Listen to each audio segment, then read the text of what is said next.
Assalamualaikum warahmatullahi wabarakatuh. Selamat siang semuanya. Perkenalkan, nama saya Usi Rahmawati dengan NIM 23320111014. Saya adalah salah satu mahasiswa Fakultas Hukum Universitas Muhammadiyah Sukabumi.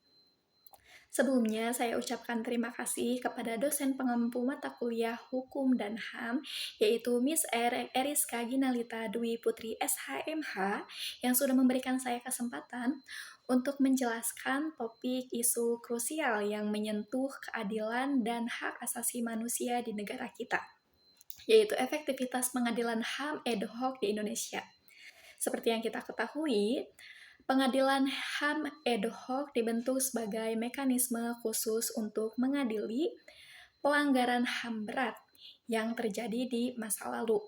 Namun, pertanyaannya adalah, seberapa efektifkah lembaga ini dalam memenuhi mandatnya, khususnya dalam menghadirkan keadilan bagi korban dan mencegah terulangnya pelanggaran serupa.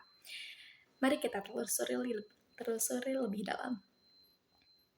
Yang pertama adalah latar belakang dan tujuan pembentukan pengadilan HAM ad hoc di Indonesia.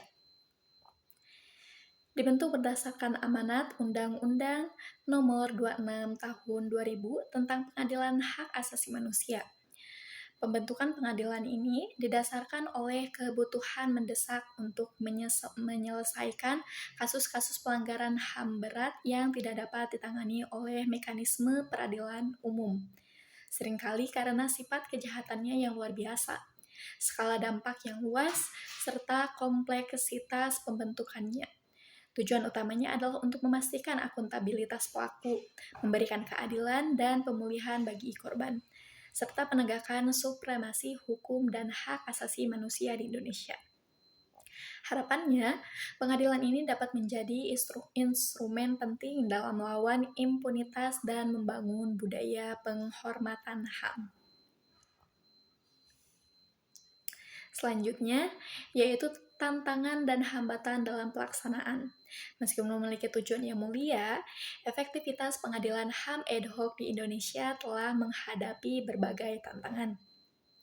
Ada hambatan serius, salah satu kendala utamanya adalah kesulitan dalam mengumpulkan bukti yang kuat. Mengingat banyak kasus pelanggaran HAM berat terjadi puluhan tahun yang lalu, sehingga saksi-saksi kunci sulit ditemukan atau telah meninggal dunia, dan barang bukti fisik mungkin telah hilang atau rusak. Selain itu, tekanan politik dan intervensi dari berbagai pihak juga kerap menjadi penghalang dalam proses penegakan hukum. Kurangnya kemauan politik untuk menuntaskan kasus-kasus tersebut secara tuntas seringkali menjadi kritik utama yang dialamatkan kepada pemerintah. Capaian dan keterbatasan dalam penegakan keadilan sejauh ini, catatan pengadilan HAM ad hoc menunjukkan adanya beberapa kasus yang telah disidangkan dan menghasilkan putusan. Meskipun jumlahnya relatif sedikit dibandingkan dengan banyaknya dugaan pelanggaran HAM berat yang belum tersentuh. Beberapa putusan memang telah memberikan pengakuan terhadap terjadinya pelanggaran HAM berat. Namun, tak jarang putusan tersebut tidak memenuhi ekspektasi korban dan masyarakat, terutama terkait dengan vonis yang ringan atau bahkan pembebanan terhadap terdakwa. Hal ini menimbulkan keraguan besar akan kemampuan dalam memberikan keadilan substantif dan memuaskan rasa keadilan korban. Persepsi publik dan kritik terhadap efektivitas secara umum. Persepsi publik terhadap efektivitas pengadilan HAM ad hoc cenderung skeptis. Banyak yang memandang bahwa pengadilan ini belum mampu memberikan keadilan yang sesungguhnya bagi korban pelanggaran HAM berat. Kritik pada sering dilayangkan terkait dengan lamanya proses hukum, kurangnya transparansi dugaan intervensi, serta hasil putusan yang dinilai tidak profesional dengan bobot kejahatan yang terjadi. Ketidakpuasan ini seringkali mengarah pada tuntutan untuk mencari mekanisme keadilan alternatif atau perbaikan sistem yang lebih fundamental.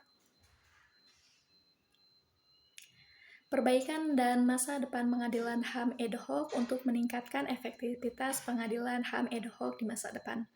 Diperlukan komitmen politik yang kuat dari pemerintah untuk menuntaskan kasus-kasus HAM berat tanpa intervensi. Perbaikan pada sistem investigasi dan pengumpulan bukti perlu dilakukan secara serius, termasuk melalui kerjasama lintas lembaga dan pemanfaatan teknologi forensik. Selain itu, perlu pertimbangan pula mekanisme rekonsiliasi dan reparasi yang komprehensif bagi korban.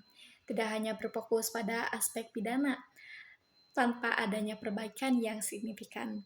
Pengadilan HAM ad hoc akan terus dianggap sebagai formalitas hukum belaka yang gagal memenuhi harapan para korban dan masyarakat luas akan keadilan.